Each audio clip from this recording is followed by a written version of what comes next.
इंसान को इतना ऊपर नहीं देखना चाहिए कि सिर पर रखा टोप ही नीचे गिर जाए। अमेरिका के राष्ट्रपति बाइडेन ने सऊदी प्रिंस की टेंशन को बढ़ा दिया है। क्या अमेरिका सऊदी से दुश्मनी निभाएगा? अगर ऐसा होता है तो इसका असर भारत पर भी पड़ेगा। तो वहीं दूसरी तरफ चीन में मचा हुआ है हड़कंप और चीनियों का गुस्सा भारत पे उतर रहा है। तो वहीं जानिए कौन है वह शख्स जिसने उस दिन गलवान घाटी में चीनियों को मुंह तोड़ जवाब दिया था। क्यों वायरल हो रही है ये तस्वीर और क्यों इसकी चर्चा भारत सरकार ने कर दी है, जानेंगे इन खबरों को विस्तार से। जो बाइडेन के राष्ट्रपति बनने के बाद दुनिया के देशों के साथ अमेरिका के संबंधों में बहुत तेजी से बदलाव आ रहा है। अंतर्राष्ट्रीय तौर पर खास करके एशिया में बाइडेन की कूटनीति जोरदार ढंग से बदल रही है। इसी कड़ी में अब अमेरिका के सबसे करीबी कभी रहे सऊदी अरब अमीरात की एक परेशानी बड़ी खबर बन गई है। डोनाल्ड ट्रंप के दौर में प्रिंस सलमान को बहुत तवज्जो मिली। दक्षिण पश्चिम एशिया में सऊदी को मदद और ताकत देकर ट्रंप ने एशिया में अमेरिका को मजबूती देने की पूरी तैयारी करी। ट्रंप ने कई अहम मुद्दों को नजरअंदाज भी किया, लेकिन बाइडेन की नीति ट्रंप की नीति से अलग है। ट्रंप ने जिन फैसलों पर अमेरिका को चलाने की कोशिश करी, बाइडेन लगातार उन्हें पलट रहे हैं। अब यह कयास लगाया जा रहा है कि सऊदी को लेकर अमेरिका बड़े कड़े तेवर दिखा सकता है। वैसे जो नहीं जानते हैं वो जान ले, सऊदी से अमेरिका की दो मुद्दों पर लड़ाई है। पहला मुद्दा है जर्नलिस्ट जमाल खशोगी की तुर्की में हुई हत्या। कहा यह जाता है कि वॉशिंगटन पोस्ट के जर्नलिस्ट जमाल खशोगी को रॉयल फैमिली की आलोचना करना बहुत भारी पड़ा था। और दूसरा मुद्दा है यमन के हुती विद्रोहियों का। अरब देश इन पर लगातार हमले कर रहा है, लेकिन अमेरिका इनके पक्ष में खड़ा है। अब एक साथ एक समिट में, जो कि डेमोक्रेसी समिट होगी जिसमें बाइडेन आने वाले हैं, दो मुद्दे उठेंगे। एक तो चीन का और दूसरा सऊदी अरब का। हालांकि ऐसा नहीं लगता है कि चीन के सामने सऊदी का मुद्दा ज्यादा खतरनाक है। बाइडेन सऊदी पर उतना सख्त नहीं हो सकते हैं जितना कि चीन पर।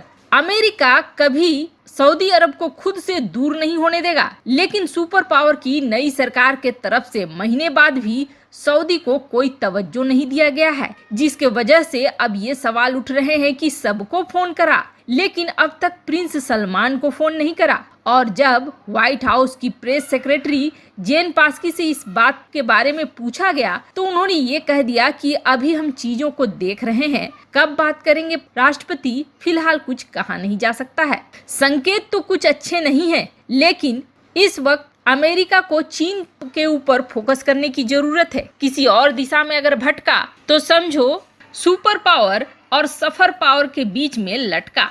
वहीं दूसरी तरफ चीनी राष्ट्रपति को अपनी इज्जत बचाना भारी पड़ रहा है। अब तो बिल्कुल तार तार हो रहा है। हालांकि कुछ और ही सोचकर गलवान घाटी की वीडियो को रिलीज करा।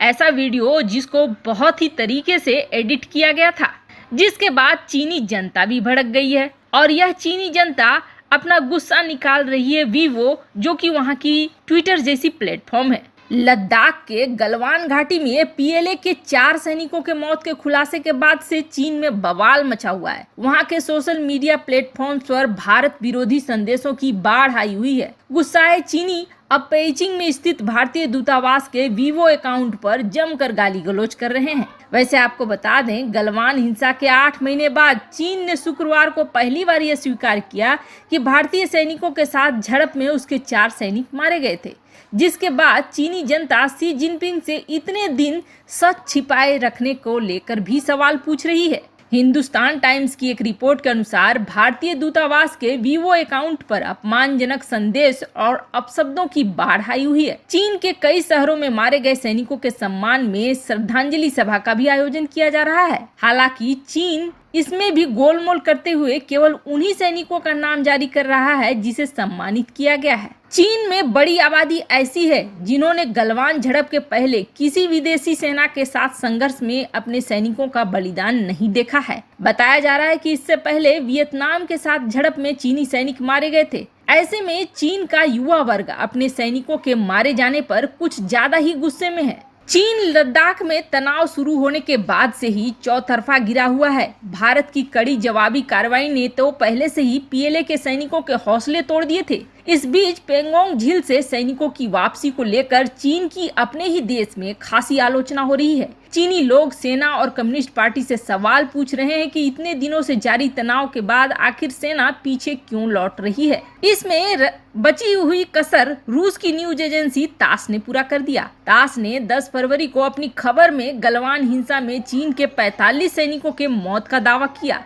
जिसके बाद से चीन में हड़कंप मचा हुआ है। चीन सहित दुनिया भर के लोगों को तास की खबर पर इसलिए ज्यादा भरोसा है क्योंकि गलवान में हिंसक झड़प के बाद रूस की अगुवाई में ही भारत और चीन के बीच राजनीतिक स्तर पर पहली बातचीत हुई थी। तो चलिए मिलते हैं उस जाबाज से जिन्होंने गलवान में चीनियों के छक्के छुड़ा दिए थे।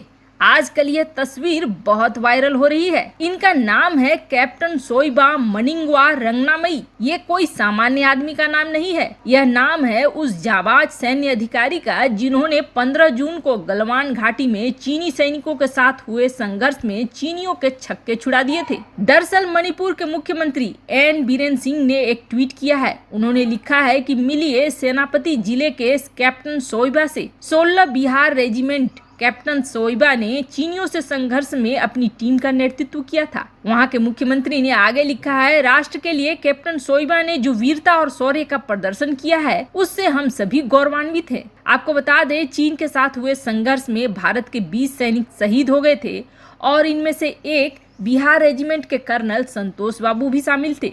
कैप्टन सोइबा के दोस्त बताते हैं कि वो बेहद बहादुर इंसान है और इनकी लीडरशिप क्वालिटी भी सराहना के योग्य है। ये वो शख्स हैं जिन्होंने खुद लीड किया और आगे बढ़कर चीनियों के आंखों में आंखें डालकर उन्हें सही जवाब देना शुरू किया। वैसे इस वाली तस्वीर का वायरल होना खुद बता रहा है कि लोग इन्हें कितना ज्यादा पसंद कर रहे हैं। आपको बता दें, इस बार गणतंत्र दिवस के मौके पर सेना के इस कैप्टन की वीरता का उल्लेख भी किया गया था।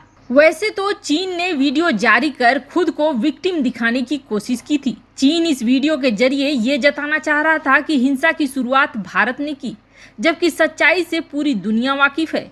ऑस्ट्रेलियन स्ट्रेटेजिक पॉलिसी इंस्टीट्यूट के रिसर्चर का दावा है कि जियो लोकेटर की मदद से पता चलता है कि झड़प वाली जगह भारतीय सीमा के अंदर लगभग 50 मीटर अंदर थी। एक चट्टान पर पहुंचने और नदी पार करने से पहले भारतीय सेनाओं के फुटेज में घाटी के दक्षिण की ओर चलते देख सकते हैं, जिसका मतलब ये है कि चीनी सेना ने भारतीय इलाके में घुसने की कोशिश करी थी, उसी का जवाब मिला था उसे। वैसे आपको बता दें, इन सब के बीच भारत और चीन के बीच फिर से बात होने वाली है और 10वें दौर की यह बैठक होगी ताकि देप्सांग, गोगरा और हॉट स्प्रिंग पर, जहां दोनों देशों की सेनाएं आमने सामने हैं, वहां फैसला लिया जा सके। वैसे आपको क्या लगता है, इस वक्त वीडियो जारी करके चीन ने अपनी ही जनता को भड़का दिया है? कहीं ऐसा तो नहीं है कि पीछे हटने के नाम पर अचानक हमला कर देगा? कमेंट कर अपनी राय जरूर बताएं। जल्द मिलते हैं अगले वीडियो में नई खबर के साथ।